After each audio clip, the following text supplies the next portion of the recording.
that first? Yeah, want to, for those who don't know you, and Okay. here we go. It's being live streamed. I just got a message, so We are probably live. we're probably live.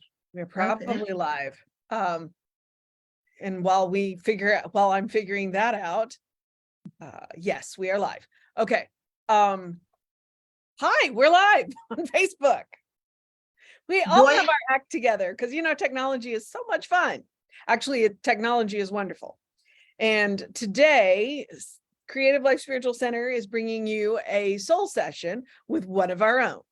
We are bringing you a soul session with Reverend Morene Barker Morris.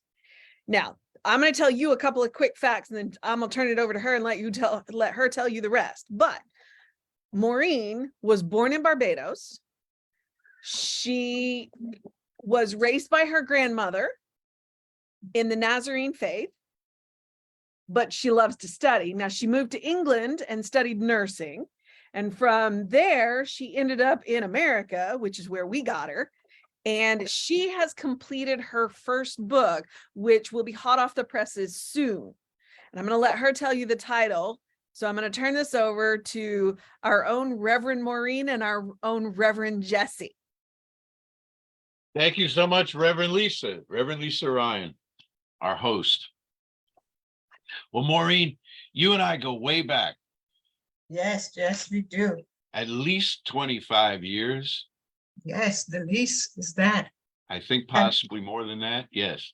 Yes, definitely in our 20s. Definitely in our 20s. Yes. And it was a pleasure to be have you in practitioner training. That's when you and Sam came up, and you mentioned him in the bio that we printed in the weekly email. And for those who don't know, weren't privileged to know Sam Armstrong, he was a spiritual giant of a man, and he was, I think, your principal mentor, wasn't he? He really was. Yes, he is the one who first introduced me to the First Church of Religious Science. Yes, in the 90s. Yeah. How did you feel about religious science when you first walked in? How did it do? Well, when I first walked in, I felt very at home in that church. Really, I did. I felt I was welcomed warmly, and everybody knew Sam, so then everybody was getting to meet me and to know me. And I was very, very comfortable and at home in First Church. I was, yes.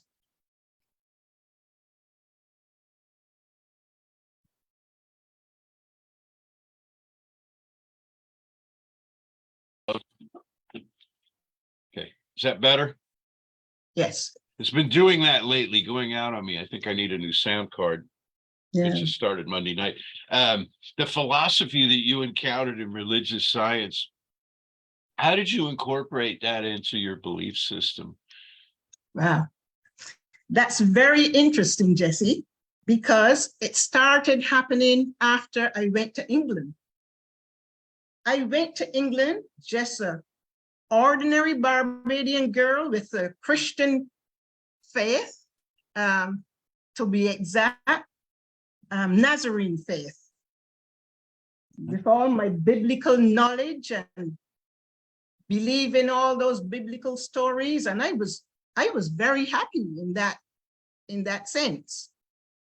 But after studying the sciences, that changed. After studying the sciences, I came to have a completely different view of the world, of God. Instead of God being represented as Jesus, God became represented as a presence, a power, and the source of everything in the universe. I didn't read this anyway, just the studying of the sciences. For me, it was an internal shift in my consciousness. And from then, I always understood after that, that Jesus representing God is just the physical aspect of God. That is just the physical aspect. And after I did all my studying and training and my science studies, and I came to understand that God, the scientific or the mental aspect of God, and God became, as I said before, a presence. This is how I interpreted God from there. A presence, a power, and the source of everything in the universe. And I would like to share something as well.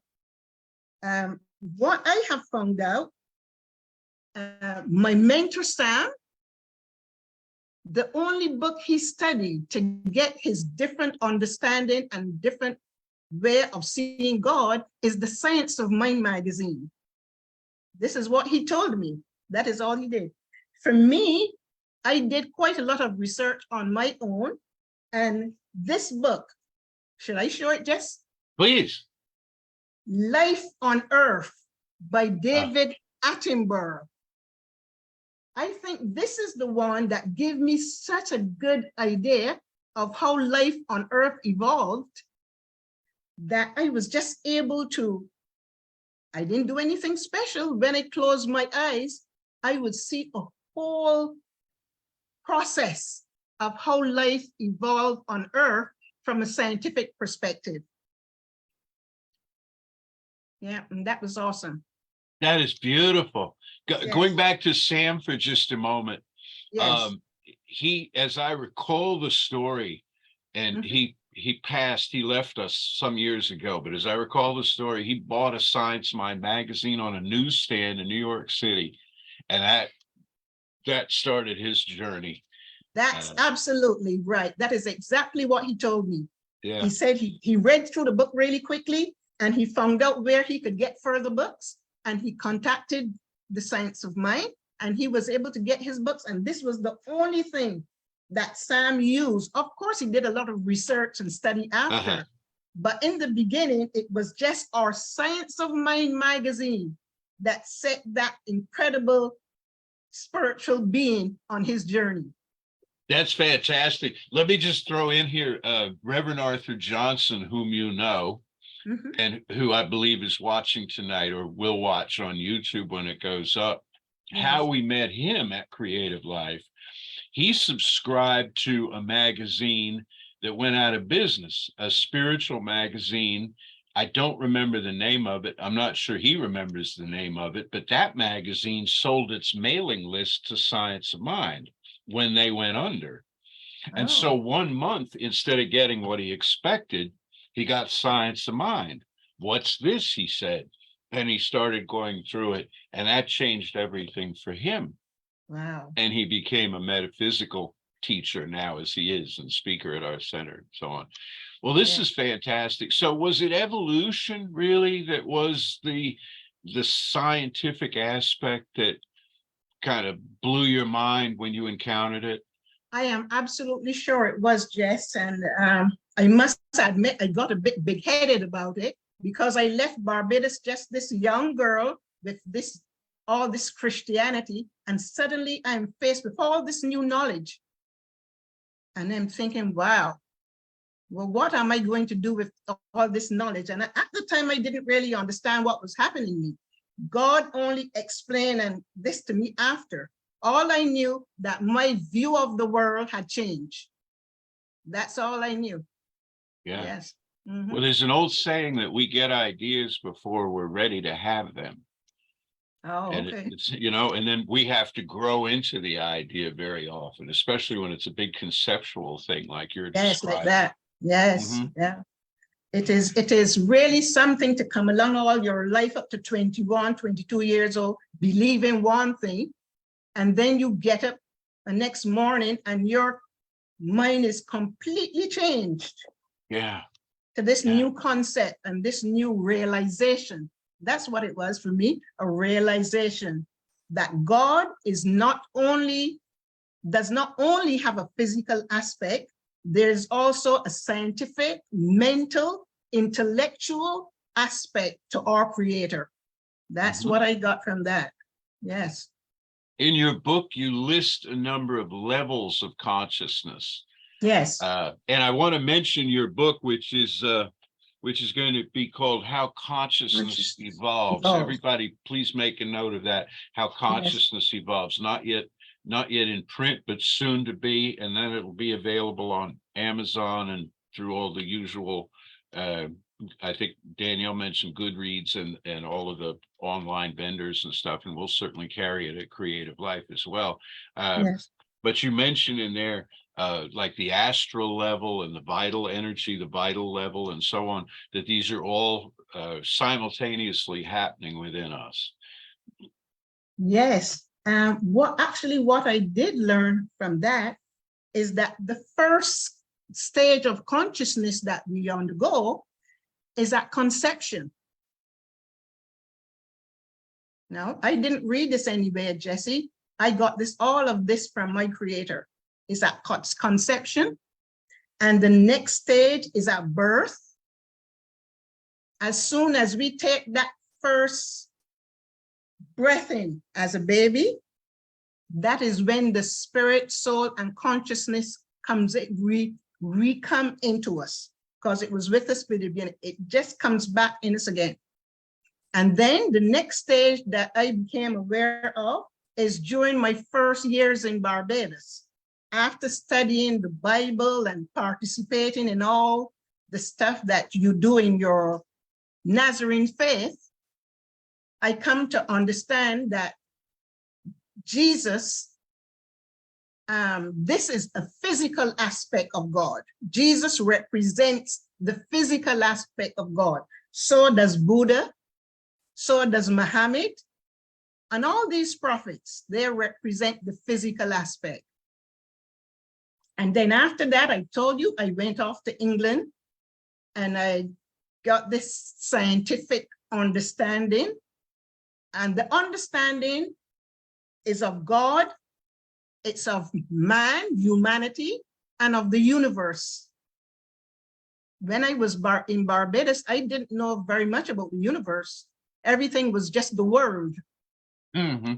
Yeah, but then after the scientific experience I had, it became God, man, humanity, and the universe. Are we ready to come over to the United States yet, or? Almost. I have one more question. When you had this awareness dawn on you in England, were there people there that you could share this with? Did you have support for this, or was this just you on your own? I was completely on my own. Actually, in the classroom, I remember one day that something was said in the classroom about the stages that the baby goes through in uterus. Mm-hmm. And I, being the person I am, I said, well, that sounds just like the evolution of consciousness.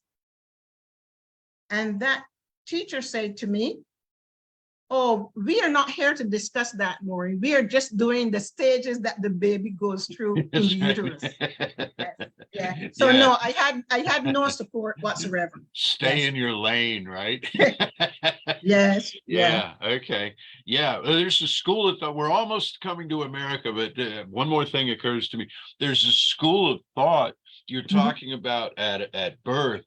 The soul comes into the neural system of the baby. There's a school of thought that when our species developed a complex enough neural network to host reflective self-consciousness, that's when we became fully alive as choice-making humans. Yes. You know, capable of doubting and wondering and holding abstract thought and stuff. So it's a function of mind body integration, really. That's powerful stuff. So then you come to America. What brought you to America? Well, what brought me to America? I would say first, because I had lots of family here. I had 3 sisters here, but that was not the only reason. The main reason was this. We had some very important people from the hospital in Arkansas who came over to England looking for nurses to go to work in the pediatric hospital in Arkansas. Wow. Yeah. Yeah. Mhm. That's how it happened. And a friend of mine and I, we went and we met with them. And I was doing so far up to that time. I mean, I did children's nursing for a very long time. And we went to meet with this lady, and she soon had all our paperwork ready. And we were over in Arkansas in no time. They really needed children nurses very badly there at the time. Yeah. The working with children, what have you seen in children's developmental psychology as children come into their own and understand that they have a consciousness and that they are free agents and so on? How do you liken that sort of to the evolution Yeah. in the I think children, it takes them many, many years. They're kind of just like just going off of ego and that kind of thing. They don't have no real understanding of anything like that in their early life. Yeah. Mhm. Yeah. And so we model that for them, I guess. Absolutely. I would say they learn quite a lot. They learn the most by looking at parents and learning that way. Yes. Do you feel that children naturally have don't engage in conflict? There's the story, and it may be more of a myth than an actuality, but like you put children in a sandbox together before they've learned to judge one another, before they have this complicated kind of psychology going. Kids play happily together and everything's fine. I agree with that, Jesse. If you just leave children on their own, there would never be conflict. They just accept each other just as they are, and they're just happy to be playing in each other's company. Yeah, that's what I've noticed about children. Yes. I bring that up because Ernest Holmes and Jesus and a whole lot of other people talk about in one way or another becoming as a little child in order to enter the kingdom, to get into that consciousness of simplicity. And I know Holmes says something about before we were all mad at everybody and sore at everything and had all these grievances and stuff going on. That's the child in us that we want to get back to. Yes. So, yeah, I guess that means that we have to forget all of the influences that we have around us, all the things that make us see and think things differently, and just become as they said, as a little child, just accept things as they really are. I think I was pretty much like that, and this is why I was able to just go through life the way I have, because the way my grandmother raised me, I grew up in a peaceful, loving, happy environment, and I maintained that. So I really never had the opportunity of getting into trouble and getting into fights and stuff with other people at all. I had a very peaceful, calm approach to life, I believe. Yeah, and you project that, you radiate that, and always have as long as I've known you. Yes. It's and I remember one time, this has been probably, I don't know, 10, 15 years ago. You and I had a conversation after service one Sunday about mysticism. Oh, yes. And how that that really speaks to you. Out of the collection of metaphysical ideas, it's really mysticism that speaks to you. And in this class that I've been doing the other night, it was brought up that people come to religious science, they come for the principle, but they stay for the presence. Yeah. How do you feel about that? People come in, it's a hook, that you can manifest things and stuff. And people are like, oh, great, tell me about that. And then they realize there's so much more underneath that. Yes.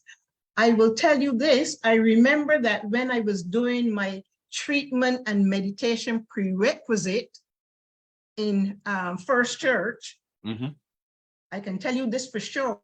There were some people who were a bit older than I am, and they were actually in that class looking, expecting to become illumined. Yes. That's there what were you that- want to bring in. Yeah. Yes. And that is the time that I also had my experience, but I was like unaware. I wasn't looking for anything. I was just doing my study, carrying on quite happily. And I had my experience there. That was in 2001. Would Yes. you talk about that experience with us? Oh.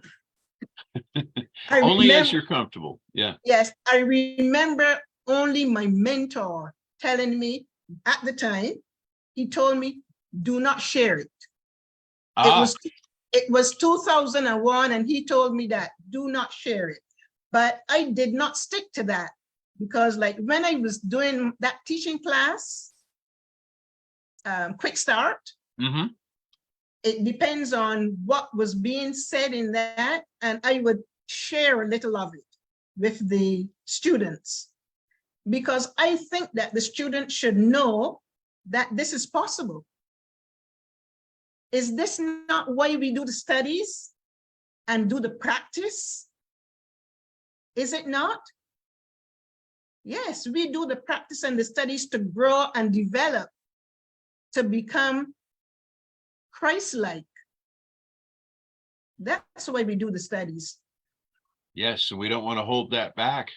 No, not Yeah. at all. Yes. Just a little piece of it, that's private to you. But the idea of what you can achieve. Okay, I Yeah. will. I will do that, Jess. Well, I was doing, as I said before, I was doing the second prerequisite, treatment and meditation practice for daily living. So I would go to class.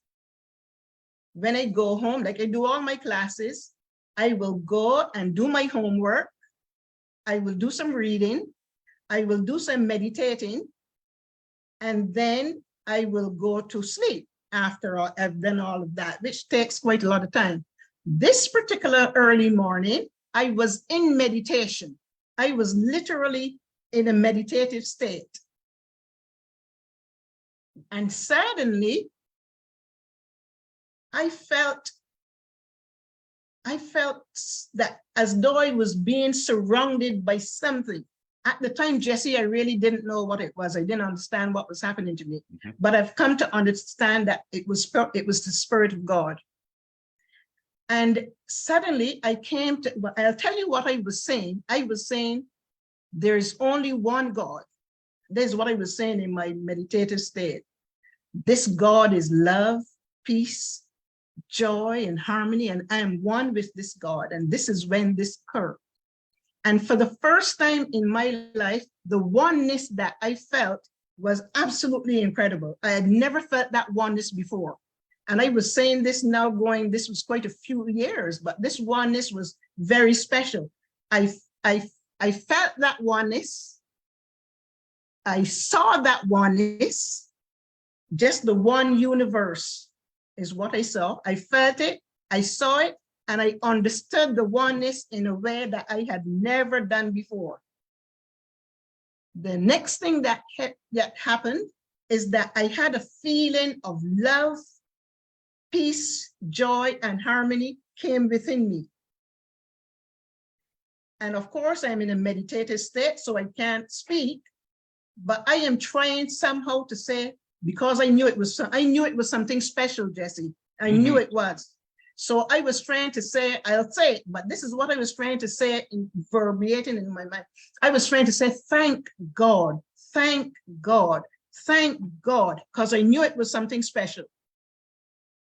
So I did that for a while. And then,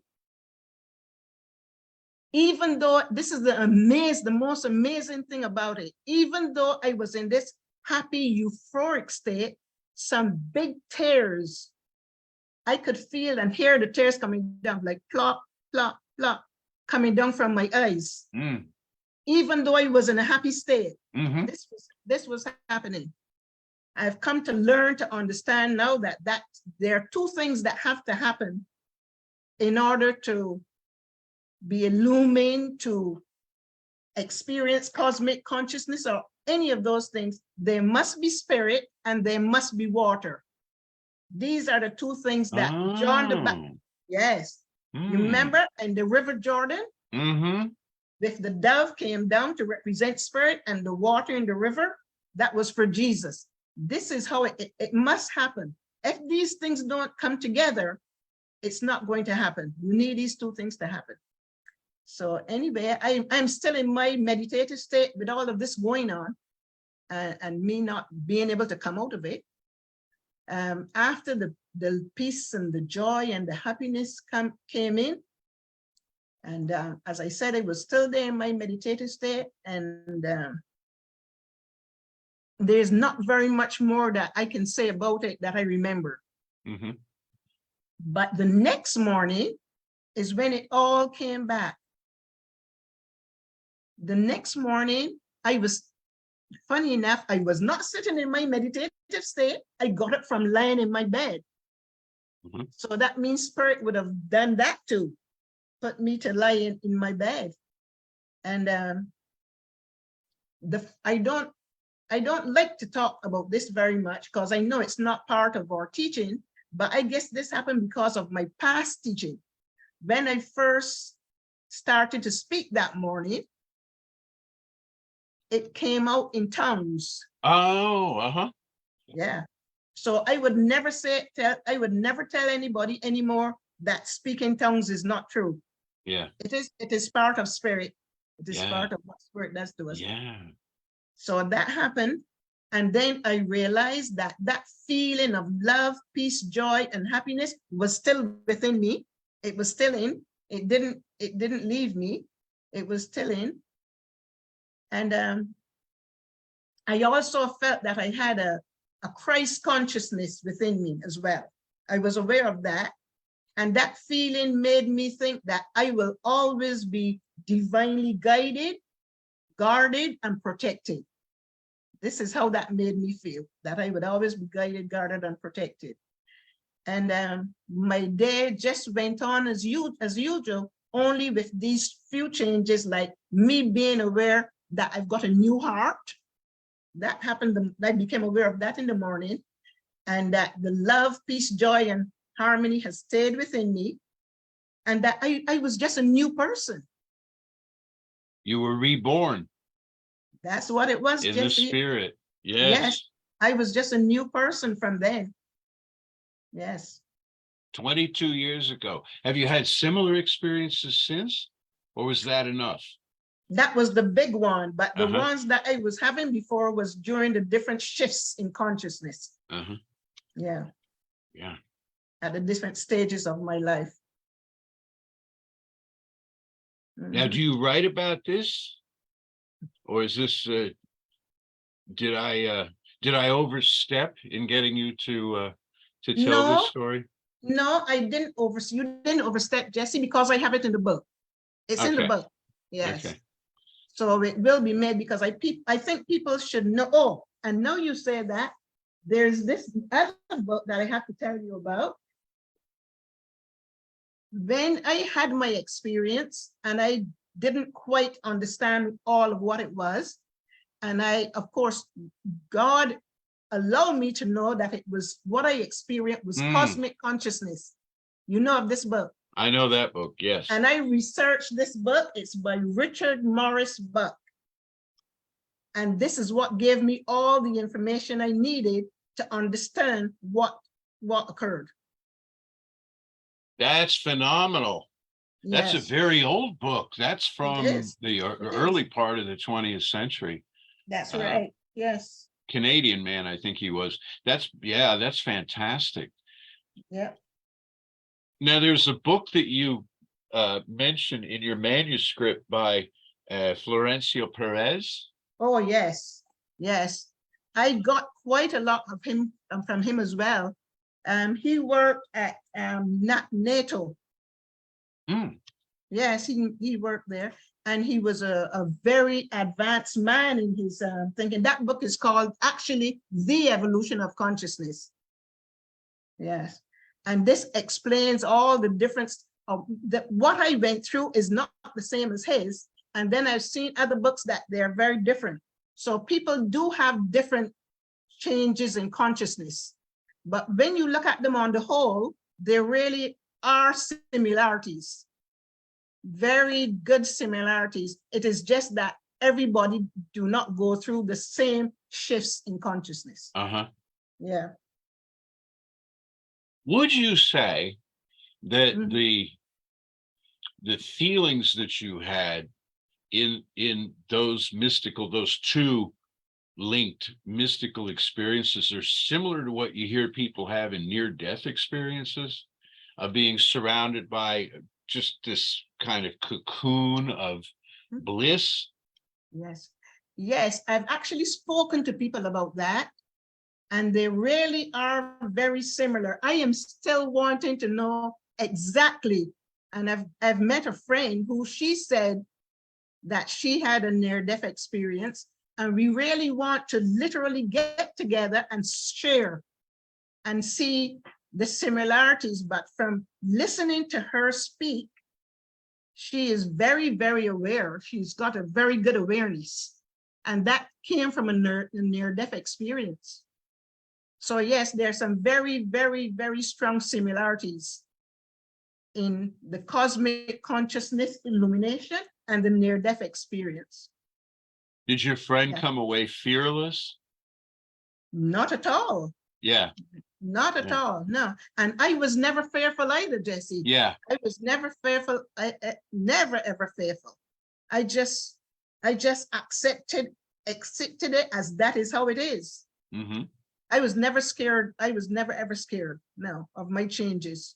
Yeah, and the idea of being guided and guarded and protected as you move through life, that's continued with you, hasn't it? Yes, it sure has. Yes. Yeah. I don't worry about nothing much at all. I just believe that God will continue to guide, guard, and protect me always. And I that's what remember how centered you were, and always have been, but particularly I remember how centered you were when you were communicating with me from Barbados. When you were there, you went down there for a vacation to visit Yes. family, and then COVID hit, and you were there for 6 months. Yeah, I was there for quite a while. And I'll Yeah. tell you what, my family could not understand how I could be so cool and calm and connected with everything that's going on. And yeah, they're always saying that I'm just, I don't know if I'm as good as Sam, but I'm really grounded. I'll say that. Yeah. Yes. Yeah. Nothing flusters you because you've got this inner core of knowing. Yes. As spirit revealed itself to you and through you. And that's a marvelous thing. That's what makes you such an excellent teacher, is because it's not all conceptual and this, No. it's you've lived it and people And see books that. and things, it's experience. Yes. Literal Yes. experience. Yes. Yes. So I want to mention, I don't think this got put into your bio as Lisa read it, but you graduated from One Spirit Interfaith Seminary in, was it 2011? 2011, exactly. Yes. And you've had a ministry going alongside your practitioner work in Centers for Spiritual Living. Yes. That is a powerful and profound thing. And this book is going to be a wonderful adjunct to it. Yes. It's something people can carry around with them and refer to when you're not there. And that is what one of my proofreaders told me. Yeah. He said he think this book will become a study book. And so he's given me many ideas that I could do to improve that. I'm even going to put a thing in that people can actually pull out to see the actual stages in consciousness that I've been through myself. Oh, yeah. Nice. Yeah. Yes. Yeah. Yeah. Yeah. Well, I definitely want you to do some workshops on it with us, and yes. I'll help you get connected some other places too, so that people can yes. benefit from your wisdom and their own as you yes. draw it out of them. Yes. What are your plans going forward with the book? Are there further books that you anticipate? Do you have multiple manuscripts going? No, I've got another one going. That's about racism, Uh-huh. because this is something that I have had in me from Saints in England. I did a lot of research there, and I used to belong to a study group that does quite a lot of work on racism, and I've got quite a lot of information. So I think that that might be the next thing I might do. Let's talk about that if you don't mind, because it is the purview of this Be the Change Committee who sponsors these soul sessions that we have and have had since 2017. Let's talk about your experiences of racism as you're comfortable with doing that and your Yes. take on it. Okay. Yes, I will do that, Jess. Well, I would say this started from in Barbados. At the time I was a little girl going to school, we had racism in Barbados, even though the majority of people were of African origin. Even at school, as children, we were able to see and observe things that were done because of race.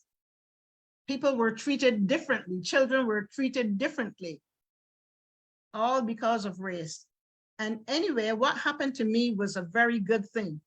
God, even at that early stage of my ministry, God showed me ways to understand that we are really all one family. So as I carried on my work and everything at home, I was able to maintain that we are all one family. So as I went off to England now, this would become different. But for me, it wasn't. Of course, we had people who would do racist things, but if it was anything that would actually had an effect on me, I would actually go and bring it up with the person. Mm-hmm. I was able to do that, Jess. I'll give you a little example here. The first time this happened to me that I noticed this, I was working on this floor. I think it was a woman's gynecology floor. And I had a problem with my tooth. I went to the dentist. And I called in and I was given that night off. I didn't have to go in because of the situation. After I went back to work, we called them at that time the sister of the floor, kept putting me down to replace that night that I had off sick. So at first I just ignored it and she kept doing it. So then after that, I went to her and I said, why are you putting me down to do an extra night? She said, because you had a night off after you went to the dentist. I said, but that was a sick night off. And then she stopped doing it. You see, if I was a stupid person to go on and do the night, she would have got away with what she wanted to do. Yes. And done it again. Yes, of course. Yeah. Well, good for you. Good for you for standing up here. This is how I dealt with it, by standing up for myself, explaining the situation really nicely, and then I would get the behavior change. Mm-hmm. That's how I dealt with it in England too. Mm-hmm. Yeah. That's powerful, standing in your truth, speaking your truth, and you've got God at your back. Yes, that is awesome. You know? That is awesome. Mm-hmm. And the knowing that you don't have no fear. Yeah. And you know that we're one family. Yeah. I learned that very early, very, very early. God made that really clear to me. One family. Yes. And that's how I have always continued to believe and to live by that fact, that we are one family. And it really has served me well throughout my professional life and everywhere. This is marvelous. Yes. I did a little research Mhm. before tonight. I've Yes. never been to Barbados. I've been a few Yes. places in the Caribbean, but I've not been to Barbados. So look, did you know, and this is according to recent research, it's almost exactly to the year 3,700 years since Barbados was first inhabited. Wow. 1600 BCE. They're calling it 1623. How they know this, I don't know. But archaeological work, it was the I think it was the Arawak Okay. who came from Venezuela Yes, the a- Arawaks went pretty early. That's true. We in learned that. canoes Yes. across the current. Yes. Yes.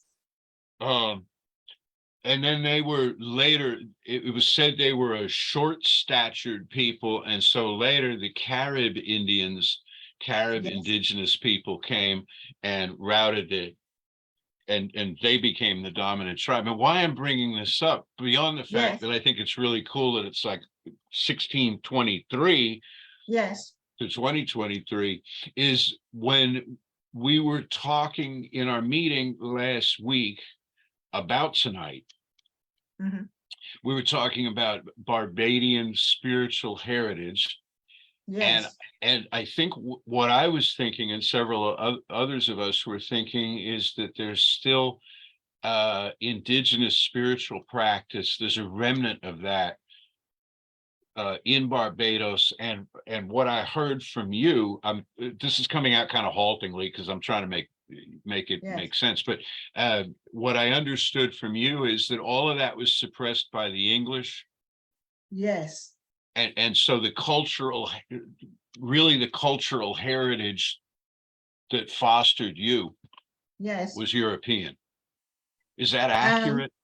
I would say a mixture of my African and European. Yes, but the European was very dominant in my childhood. Yes. Were you able to maintain, you and your family able to maintain African tradition? Not very much. We do a lot more of it now that we are older and we can choose to do what we want to do. But no, it was very, very much colonization as the rule. Yes. We Here in even our educational system was the British educational system. We didn't get very much of African history at all. I Yes. saw that in Bermuda with the all the children in the coats and ties, and Oh, yes. look like Yes. English school children, English, right? Yes. in their dress and mannerisms and Yeah. stuff. In our It- in our schools, we were all have on uniforms. We were all dressed nicely in uniforms, just as though you were in England. But one thing that good did for me, Jesse, after I left Barbados and went to England, I didn't have a lot of change at all. I just Yeah, easily went on into the culture. Yes. yeah. And then actually people were observing that we from the Caribbean, especially Barbados, because this hospital that I went at, they really loved Barbadians. And they thought that some of us were being more, what's the word I should use? Some of us were being not more civil, but more like the English than the English. Oh, okay. That the Barbadian nurses were being more like the English nurse would behave than the actual English nurses. The word that comes to mind is proper. Is that what we're? Yes, that would work. Okay. Yeah. Yes. Uh-huh. Yes. Fascinating. Now, Yeah. in your relationships with the Barbadian community here in Houston in Yes. recent years, Mhm. have you created rituals and things that hark back to the African traditions of your forebears? I did this mainly in places like when I was doing my ministry. when I was doing interfaith ministry, a lot of it came out then. Mhm. Yeah, because they teach about all the different religions and cultures and everything, a lot of it came out that I do some of rituals, and I'm certain it does have a bit of an English African flair to it. Mhm. It does. But yes, it was a lot of, we really did have a lot of colonial influence Yeah. in our growing up. Yeah. Yeah. Okay. Okay. Mhm. Well, the in the book, you talk about the origins of world religions Yes. and how it comes through a prophet or a messenger in some Yes. culture or other. Would you Yes. expand on that just a bit? Well, this is what I have learned through research and studying, that almost every religion comes via a religious leader. All of them, actually, you see it. When you read the history and everything, you see it. A good one to remember is, oh gosh, what's this one? There's this religion now that believes that all the religions are going to become one. Mhm. Do you know which one is that? I can't remember it right now. Not offhand. No. Is But it Baha'i? Baha'i, that's Is it the one, Baha'i? Jess. Okay. Yes. Yes.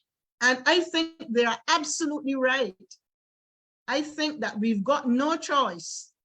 The more people to come to understand that there's only one God, and that all these different gods, that it was just a part of history and us doing better and getting better and understanding more. But I do believe that all the religions are going to become, I actually have that in the book very strongly. I believe that. Yes. Yeah, there's one power, Mhm. one mind, right? One presence. And each one of us has our own unique way of approaching that. Yes.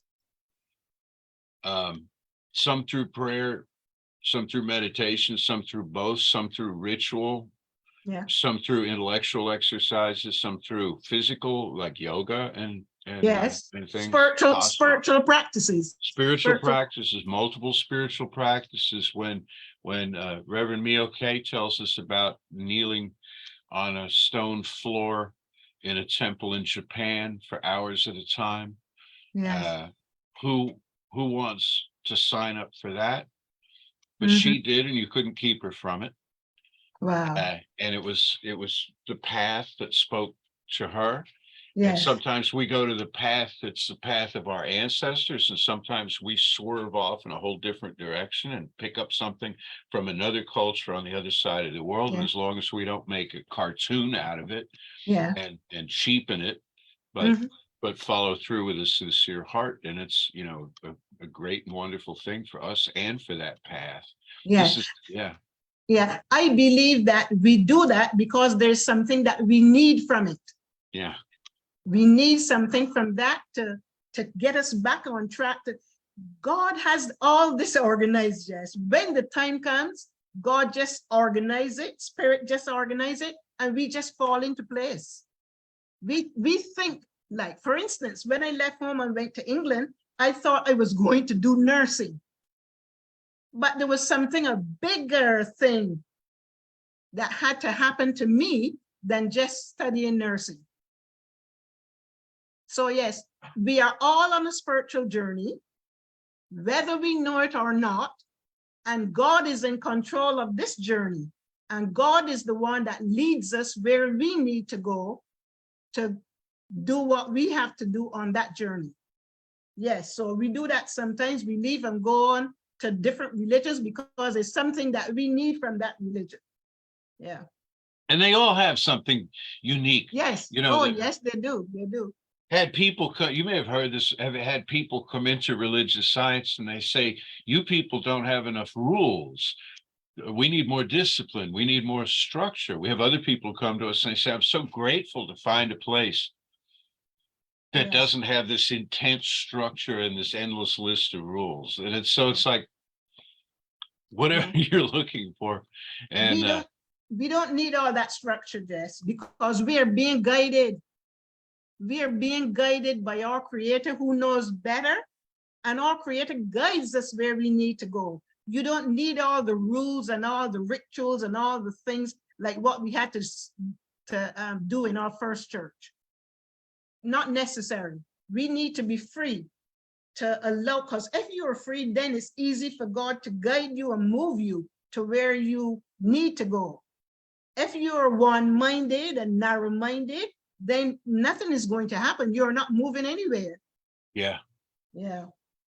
And even if you are, you don't perceive that you are. And that's the great dichotomy, you know, is if I'm not experiencing it, it's not happening for me. Right. That's true too. So, Yes. you know, going back to what you said about your classmates in treatment and meditation, you said a couple in there Yes.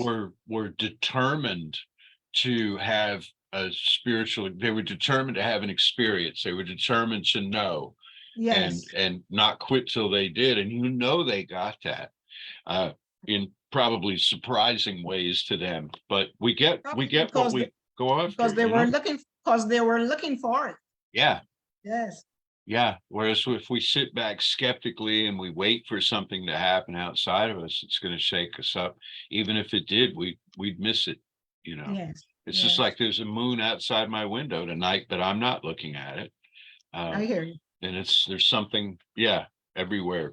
Summer is in full bloom, especially in our part of the world right now, where it is. For those of you watching at a distance, it is extremely hot where we are here. And that's why I think both of us are kind of sitting in semi-darkness. Yes. Can I turn? I think I should turn the light on. You don't want to. You want to turn the light on? It's getting dark. Yes. Yeah, please. Sure. Go ahead. Jesse, you do have a question. Yeah. Okay. We're coming to the point now for our viewers where questions that you put or comments that you put on Facebook are going to be relayed to Reverend Morene. So please, Lisa, go ahead with what you've got. The question is, how is her experience of racism different in Barbados, and England, and her knowledge of racism in USA? So in the 3 places that she's lived. Okay. Well, in Barbados, it was, and I was a child there. I left there when it was like 21, 22. It is so interwoven into society. It's just how things were. When I was a little girl, and I did what we call the 11+ test. This is true, so I'm going to say it. I passed the test to go to like one of the highest schools in Barbados. At the time, my parents could not afford, because there were many of us, my parents could not afford to send me to the school, the uniforms, the books, and all that kind of thing. They were unable to do it. So guess what? Some person who had more than me was able to get that place that I should have got. So racism was very much in our society as I was growing as a little girl. In England, it's there again too. Some managers, I don't know if they think that people are not seeing and understanding what they're doing, but some of them had some very racist practice. And I will give another example on the one that I gave Jesse. At this time, I was working in a male unit, a male ward, what we used to call them at that time. And I'm going to say it just as it is, because people need to know. And the men who could not get up out of their beds would use a urinal. And this particular teacher in this unit, every morning she would write down which student nurse will do this and which student nurse will do whatever. So I noticed for about 3 mornings, she had me to change the urinals. This is quite true, Jesse. Mhm. I went to her and I said to her, sister, are you aware of the reason why I came to this unit? This is a surgical floor and I came here to have surgical practice. Do you think that changing the urinals would help me to be able to pass my exam when a surgical question come up? Jessie, that changed her behavior. She never said a word. She just changed the behavior because she knew it was wrong. Yeah. So as I said to you before, I was able to manage this because of who I am. I know that I wasn't lying. I'm normally telling the truth just as I see it. And this is how I was able to manage. Here in America, especially my first 5 years in Arkansas, I guess you can imagine, Arkansas is a very racist state, very, very, very racist state. And what they were, this is how I'm going to say, what they were expecting of me is for me to behave like an African American. That's the best way to say it. Because as far as I've observed, African Americans tend to be very subservient and, you know, doing whatever is told. They don't think for themselves. And that was tried on me, but I wouldn't have it. I would not have it. And because of that, because of me not, I remember once I said to this senior manager, I said we had to go for a meeting, and they had two white nurses were on the same shift as me, but I was in charge, which they didn't like, but I couldn't do anything about that. And they wanted, the night manager wanted me to do something that I didn't think was right. So I didn't do it. And then I explained to her why I didn't do it. They were not happy about that. So I had to go then and represent myself. And I told them, I think I see what this problem is. I said, I think that you are expecting me to behave in a way that I have never behaved all my life, which was true. I don't know how to do it. I don't know how to do the behavior. And I'm really not interested in doing it either. Because of that, they send me to a psychologist in Arkansas. Well, I had a choice of the psychologist that I choose, and I did. And this psychologist came back to them with this answer. Morene is from England. She came here from England. In England, the nurses are allowed to make their own decisions, and then they can tell the doctor after what they've done, and the doctor would sign whatever it is that need to be signed. And that was true. We have got a lot of autonomy in England.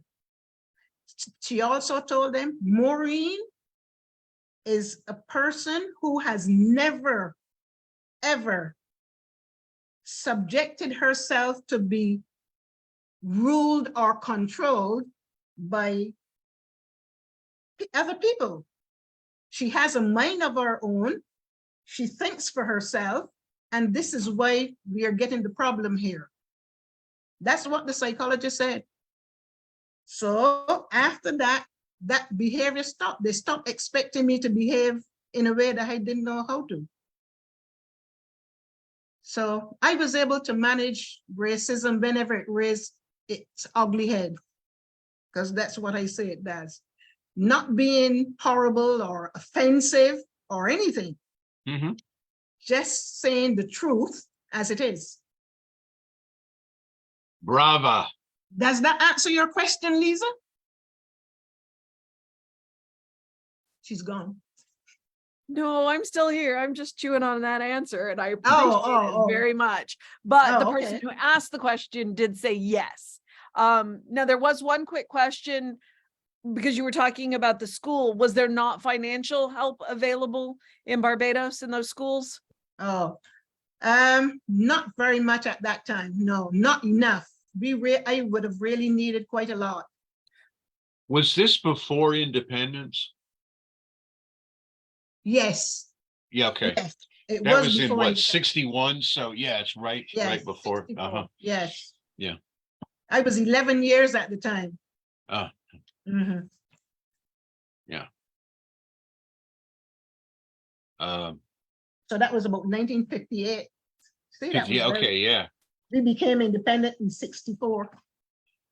So just to back up, so the Arkansas Medical Facility went to England to recruit Yes, people like you to come work for them yes, and expected you on some level to be subservient and yes, And- yes. yes, Mhm. and we're very much And I didn't know how to do it. I've never done it. So I couldn't good do for it. you. May you Mhm. never. May you Yes, never. and Yes. then another side of it came as well, and this is very interesting. There was a nursing auxiliary, we call them assistant nurse, on the floor. She was African American and she had a kind of a light complexion. I don't think that mattered, but I'm just stating that. And in the beginning of my time there, I'll show you how things are. In the beginning of my time there, she never used to talk to me or anything very much. She didn't really pay me much attention. And then as she get to know me, more and more and better, one day she said to me, Maureen, it is only now that I get to understand you that I realize that you are just who you are. She said she was thinking that I was a Black person trying to be white. Oh, So this is opposite kind of racism now. She was, yeah, just because I was just being my normal self, she is thinking, well, she was thinking all along, well, Black people don't behave, which is true, I guess. Black people in Arkansas, because that's what caused me the problem in the first place with the manager. mhm. But yeah, she said, I used to believe truly that you were a Black person, a Black skinned being that trained to behave like a white person. I thought that was rather funny. That's fascinating. Yeah, was it your accent too? I Do you think it was just everything about me. It was Eh, just, Your assertiveness? Yeah. it was just my being. Yeah. I just smiled at her. And I said, well, I'm glad you get to know me. Because obviously who she think I wasn't. I said to her that. And we became very good friends after too. Very good. Yeah. Well, you're a terrifically powerful person, an amazing Jeff? example. Thank you. And through your ministry and the book, as a Mhm. function of your ministry, you're going to touch lots and lots and lots of lives. And I hope so. I and really you already have. I mean, I know you've got a following that's enormous of people who look to you, and you're not doing it for them. No. You're kindling something within their own souls to Yes. find their own truth, find their own voice. Absolutely. That's what all I want to know is that people find their own truth. Yeah. That's it. Just yes. Well, let me just say it's been a pleasure. You and I, we go back years, but I don't know that when the last time was that we sat down for an hour and had a conversation together. And it has been a complete joy for me to Thank you. do this. And For me too. For me too, Jess. yeah. Let me ask Lisa if there's anything else on Facebook for us. Just one comment. Oh, well, no, there's two. One, apparently Barbados independence did happen in 1966. Oh, sorry, my 66, fault. okay. And one of the people who's watching is watching from London. And the comment Oh. was racism in England within nursing is still very much alive. So there's some work. Sorry, I missed that. Earth came to the door and distracted me. What you said, Lee? Oh, somebody who's watching on Facebook is from London and said that racism is still very much alive in nursing in England. So there's Wow, really? Somebody said that? Yeah. Yep. So, Wow. but I Yes. think that there were just a lot of people who were saying hi that they were there. So Oh, I okay. suggest you go back and read the comments so you can see all the people that That watched. said hi. Okay. Yeah. I would. All right. Do Yes. you have any closing statements? We'll have another, the guest is not yet confirmed, but we'll have another soul session. We're now doing these every other month. So it's going to be on, we believe at this time, the third Wednesday in August. Guest TBA. Got an invite going out to somebody, but I don't want to put them on the spot and say who they are until they've confirmed. I think they're going to Okay. do it, but I don't know. You know, there's a lot of details as to whether they can make it that night. People travel in the summer and so on and so forth. This is a function, these conversations of the Be the Change Yes. initiative at Creative I've got Life some. Spiritual Center, which is working to create a world that works for everyone through anti-racism, anti-homophobia, creating models of conduct and compassion Yes. between all of us in the human family. Yeah. One last question. Yes, Liz. The first book that you shared, what was the name? It was the David Attenborough book, but what was the name of it? Life on Earth. Life on Earth by David Attenborough? Yes. This one really gets you into understanding the scientific aspects. I believe that he's got a number of videos from the BBC. Yes, he has. Yes. Nature and stuff that you can watch. Yes. Yes, he Yeah. does. Yes. Terrific. And then you also mentioned Florencio Perez, the evolution of consciousness. The evolution of consciousness. Yes. And then And- the Cosmic Consciousness. Cosmic by- And Consciousness. Cosmic Consciousness by Dr. Richard Morris Buck, Bucke. This is awesome. This one is awesome. And Would you what like to? what I would like to say to finish, do you have any more questions, Liz? No. I think Jesse was actually going to ask you to pray out. So I'm going I to. was, but please off. take. Yes. Take your time. I wanted to say this because I didn't get the chance to say it in the beginning, that I am very happy to be here with you this evening, Reverend Dr. Jesse Jennings. And Jesse, I think he said it, but I want to say it myself. Jesse is the Minister of Creative Life in Spring, Texas. And he already said that we knew each other for over 20 years. And I want to say thanks to all my family, friends, and visitors who are with us this evening. I am delighted to be here to share with you. I am knowing that something either Jesse or I said would be that little grain of mustard seed. Yes, that would allow you to go on your spiritual journey or continue on your spiritual journey. My complete life has been a spiritual journey to which I am very happy for. That's it. You want me to pray us out still, Jess? Please, yes, please do. Okay. Well, Holy Spirit, we thank you so much for this beautiful evening. I thank you for this time that I've spent with Reverend Jesse Jennings. I thank you for all the things that we've discussed. I know there's a lot more to come, but I hope that somebody, as I said before, somebody or many people heard something today that would touch their hearts and that would put them on their journey, because we are here as human beings for a specific reason. And it is that we will grow and develop and become the spiritual beings that God created us to be. So everything that was said tonight, and at this time, I send it into the universal law, knowing that the law cannot refuse it. So it will be done to God's honor and glory. And so it is. And so it is. Thank you again, Reverend Morene. You're welcome, Jess. Bye-bye then.